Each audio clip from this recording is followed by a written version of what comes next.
Hello everyone, welcome to environment IAS. दोस्तों, environment की हमने सीरीज शुरू की है, फ्लैगशिप सीरीज, जहां इन्वायरमेंट के जो सारे टॉपिक है हिंदू इंडियन एक्सप्रेस के वो साथ में कंपाइल करते हैं, हम डेली एनालाइज करते हैं। सेम जो है हमने साइंस टेक के साथ किया है। साइंस टेक क्योंकि समझने में दिक्कत आती है, और अगर प्री की बात करें आईएएस प्री के, तो साइंस टेक के सारे क्वेश्चन करंट बेस्ड होते हैं।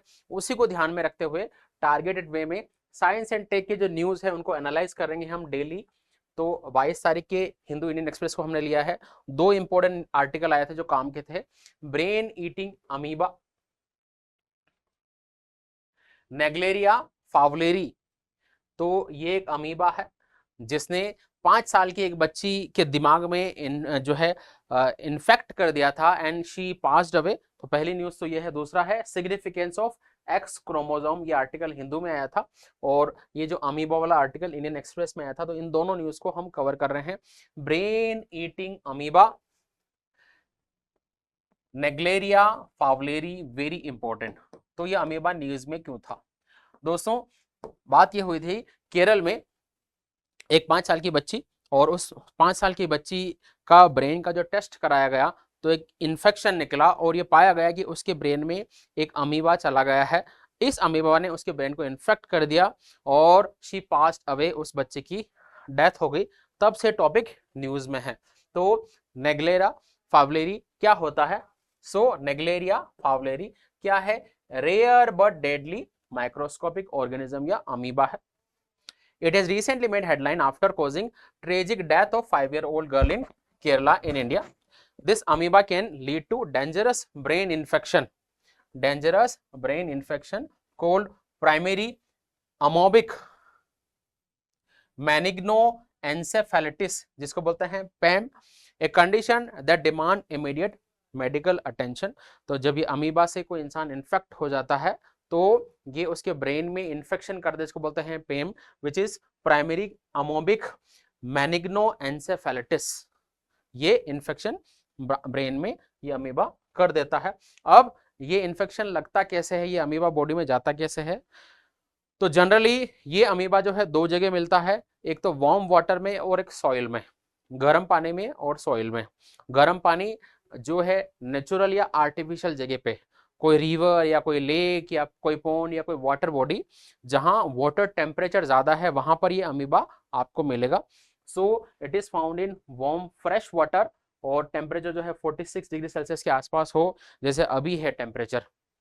तो ये अमीबा जो है बेटर वे में थ्राइव करता है और मिल जाता है, ऐसे गर्म पानी में पाया जाता है। दूसरा, ये रिक्रिएशनल वाटर में, यानी कि स्विमिंग पूल या वाटर पार्क, इस तरीके के वाटर में भी ये मिल सकता है, अगर ये पानी अनट्रीटेड है। अगर क्लोरिनेटेड वाटर नहीं है तो ये वहां पर भी मिल सकता है। तो कुल मिला के वार्म वाटर में ये मिलता है। दूसरा, सॉइल में भी मिलता है। तो पूरी दुनिया में सॉइल में across the world found, across the world.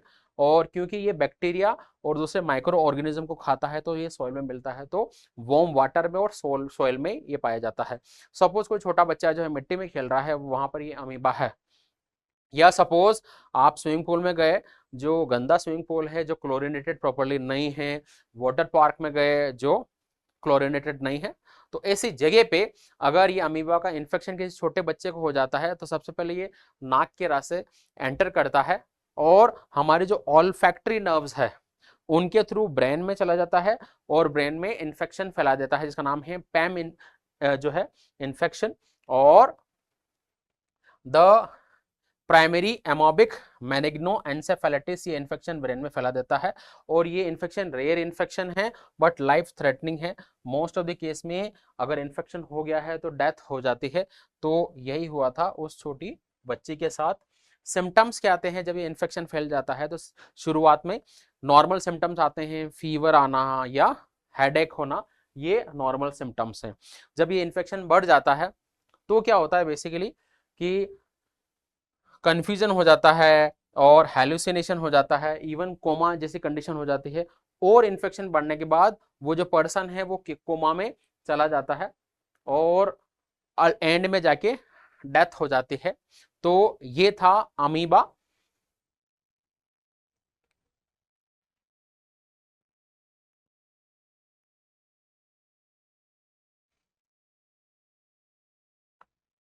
नेग्लेरिया पॉवलेरी, नेग्लेरिया पॉवलेरी।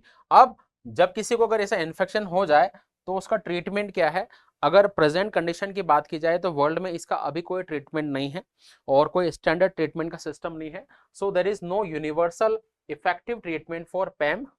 Generally अभी इलाज जब करते हैं तो इन्फेक्शन का ट्रीटमेंट करते हैं डॉक्टर्स, बट जनरली ये अनट्रीटेड होता है और प्रिवेंशन ही क्योर है इस सिचुएशन में। तो ये साइंस के दो इंपॉर्टेंट आर्टिकल थे।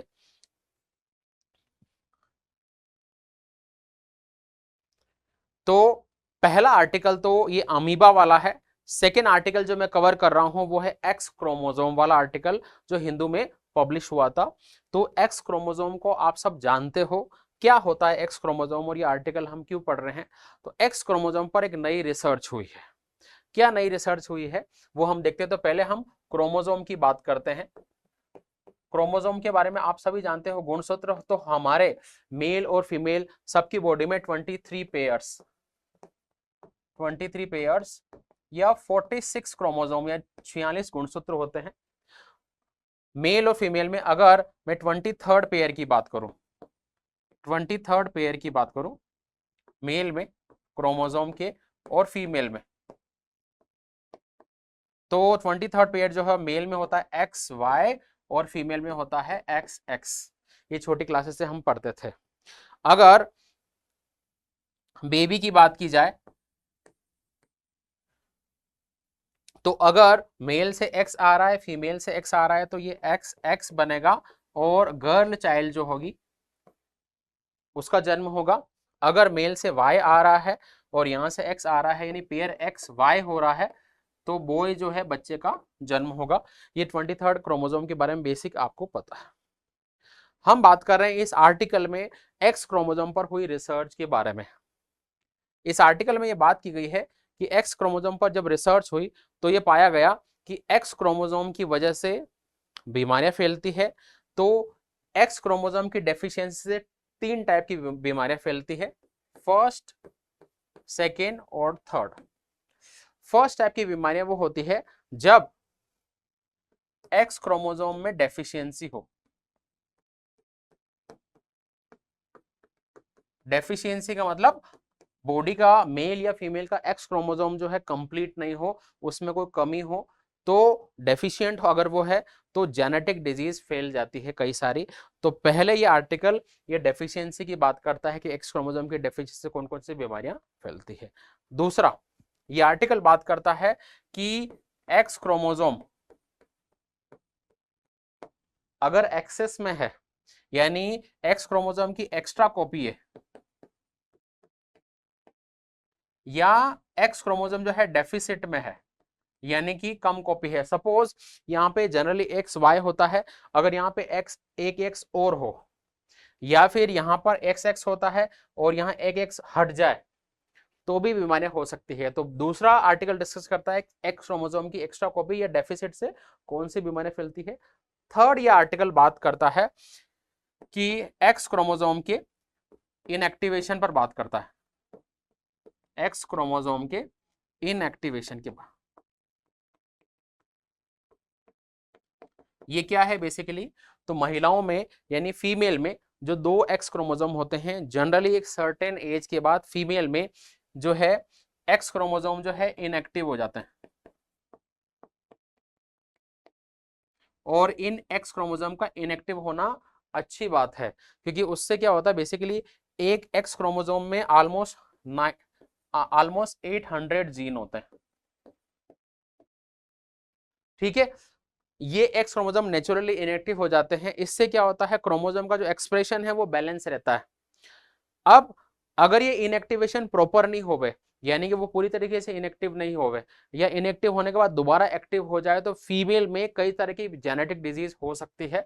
तो ये आर्टिकल 3 तरीके से डिस्कस करता है एक्स क्रोमोसोम को। पहला, एक्स क्रोमोसोम में डेफिशिएंसी है, इसमें कोई कमी है या एक्स क्रोमोसोम प्रॉपर नहीं है, उससे होने वाली बीमारियां। दूसरा, एक्स क्रोमोसोम की एक्स्ट्रा कॉपी हो या एक्स क्रोमोसोम की कम कॉपी हो, उससे होने वाली बीमारियां।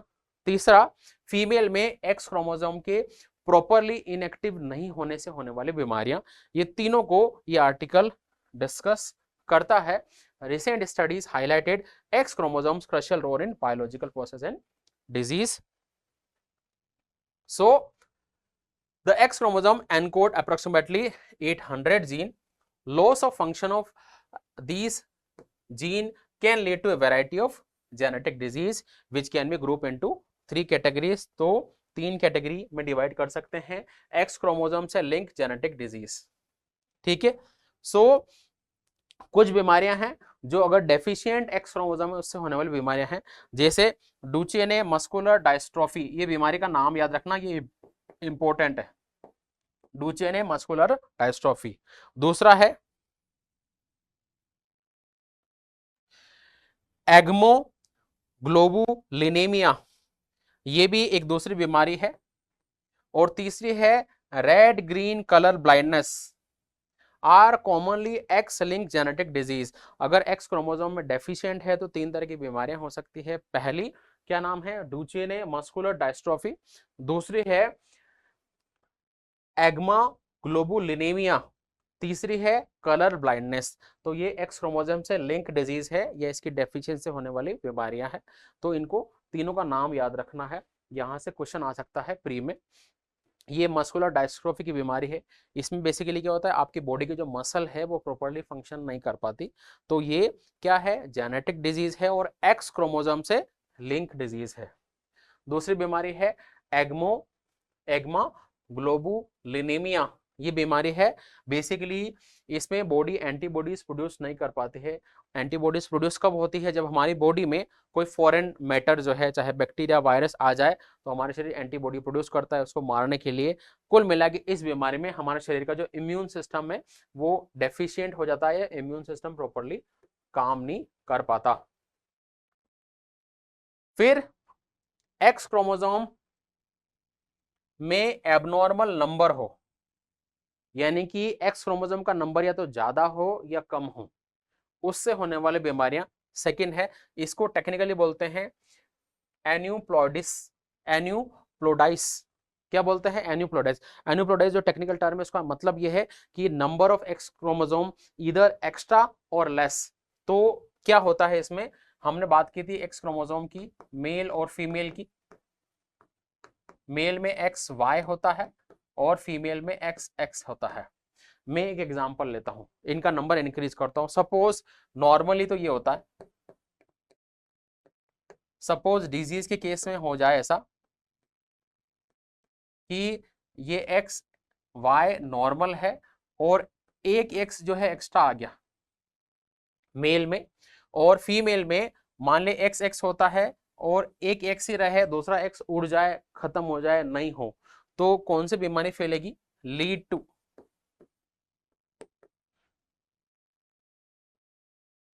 या कौन से डिजीज इससे फैलेगी, इस बीमारी को बोलते हैं क्लाइनफेल्टर सिंड्रोम। Klinefelter syndrome. और इस बीमारी को बोलते हैं, दूसरी वाली को बोलते हैं टर्नर सिंड्रोम।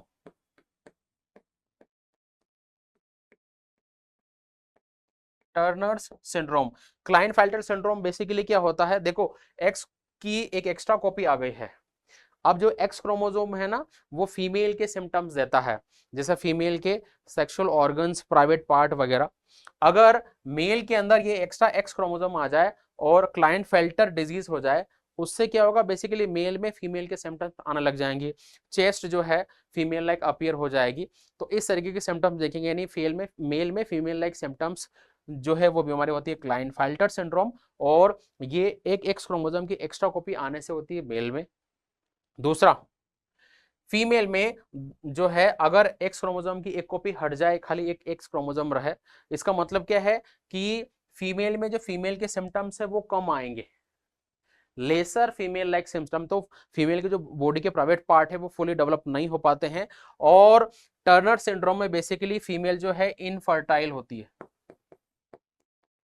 और प्राइवेट पार्ट जो है फुली डेवलप नहीं हो पाते। तो ये दो बीमारियां हैं, एक है एक्स क्रोमोसोम की एक्स्ट्रा कॉपी आने से भी होने वाली बीमारी जिसमें मेल में फीमेल लाइक सिम्टम्स आ जाते हैं। दूसरा, फीमेल में एक्स क्रोमोसोम की कॉपी नहीं आने की वजह से फीमेल में लेसर फीमेल लाइक सिम्टम्स आ जाते हैं और वो इनफर्टाइल होती है, जिसको बोलते हैं टर्नर सिंड्रोम। तो ये दो पॉपुलर डिजीज है, क्लाइनफेल्टर और टर्नर सिंड्रोम। ये क्या है, basically abnormal number of chromosome की वजह से होने वाली बीमारियां हैं। तो ये सेकेंड ये आर्टिकल बात करता है टर्नर और क्लाइनफेल्टर सिंड्रोम। आगे बात करता है एक्स क्रोमोसोम इनएक्टिवेशन जो है की वजह से, यानी कि फीमेल में नेचुरली जो एक्स क्रोमोसोम का इनएक्टिवेशन हो जाता है वो प्रॉपर नहीं होवे या वापस एक्स क्रोमोसोम एक्टिव हो जाए तो क्या होगा। सो इनएक्टिवेशन टेक्निकली इसको बोलते हैं लायोनाइजेशन, ठीक है। सो अगर इनएक्टिवेशन प्रॉपर नहीं होवे या दोबारा एक्स क्रोमोसोम इनएक्टिव हो जाए, दोबारा एक्टिव हो जाए एक्स क्रोमोसोम, तो क्या होगा, बीमारियां हो जाएगी सिस्टेमिक ल्यूपस एरिथ्रोमेटोसिस, रूमेटॉइड आर्थराइटिस और ज़ोग्रेन सिंड्रोम। ये 3 बीमारियां हो जाती है अगर फीमेल में एक्स क्रोमोसोम दोबारा एक्टिव हो जाए, एक सर्टेन एज के बाद इनएक्टिव हो जाए, दोबारा अगर एक्टिव हो जाए तो 3 बीमारियां हो सकती है। ये ऑटो इम्यून डिजीज है। ये ऑटो इम्यून डिजीज वो बीमारियां होती है कि जब हमारा इम्यूनिटी सिस्टम जो है हमारे लिए खतरा बन जाए। जनरली क्या होता है, हमारी बॉडी में बाहर से कोई फॉरेन मैटर, कोई बैक्टीरिया या वायरस आ जाए तो क्या करता है, हमारा इम्यून सिस्टम एक्टिव हो जाता है और बैक्टीरिया वायरस को मारने की कोशिश करता है। लेकिन ऑटो इम्यून डिजीज में ये होता है कि हमारा जो इम्यून सिस्टम है बॉडी की हेल्दी सेल को ही मारना शुरू कर देता है और बॉडी को खत्म कर देता है। तो ये तीनों जो है ऑटो इम्यून डिजीज है। ये क्यों हो रही है, एक्स क्रोमोसोम के फीमेल में दोबारा एक्टिव होने की वजह से, changing the activity of gene ZIST. It reactivated other inactive gene on X chromosome ZIST. More, this caused immune system changes that lead to lupus-like symptoms such as increased auto antibodies and inflammation. तो basically inflammation हो जाता है, antibodies जो है auto immune disease वगैरह फैल जाती है। इन तीनों बीमारियों का थोड़ा सा दाम आपको ध्यान रखना है। अब जो है जिस्ट और सिस्ट क्या है, ये टर्म दे रखी है। So the molecular mechanism behind XCI is basically x chromosome inactivation. It was discovered in 1990s involving 2 non-coding RNA known as ZIST and SIGS. ZIST code and inactivate one of the X chromosome, while SIGS reverse of ZIST regulate the process. ये एक term याद रखना। तो basically ZIST और SIGS क्या है, ZIST जो है क्रोमोसोम को इनएक्टिव करना, ये आरएनए होता है जो क्रोमोसोम को इनएक्टिव करता है, और सिग्स क्या है, सिग्स है बेसिकली कि इनएक्टिवेशन को रेगुलेट करता है।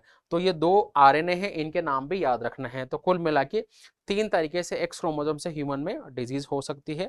थर्ड वाला जो पॉइंट है उस पर रिसर्च हुई है और उसी पर आर्टिकल आया है। टेक्निकल कुछ भी डिजीज के नाम है वो ध्यान रखने हैं। आपको याद रखना है कि जिस्ट और सिग्स क्या होता है। तो जिस्ट क्या है, बेसिकली एक्स क्रोमोसोम का इनएक्टिवेशन की प्रोसेस जो आरएनए करता है, और सिग्स क्या है कि जो है इनएक्टिवेशन को रेगुलेट करना। तो दोनों ये आरएनए है, नॉन कोडिंग आरएनए है। तो ये साइंस सेक्शन का आर्टिकल था, थोड़ा टेक्निकल है लेकिन very important from examination point of view. So एक चीज और है इसमें, अल्जाइमर डिजीज। तो इस रिसर्च में ये और मिला है कि महिलाओं में अल्जाइमर डिजीज उन महिलाओं में ज्यादा देखी जाती है जिनमें ये एक्स क्रोमोसोम दोबारा एक्टिवेट हो जाता है।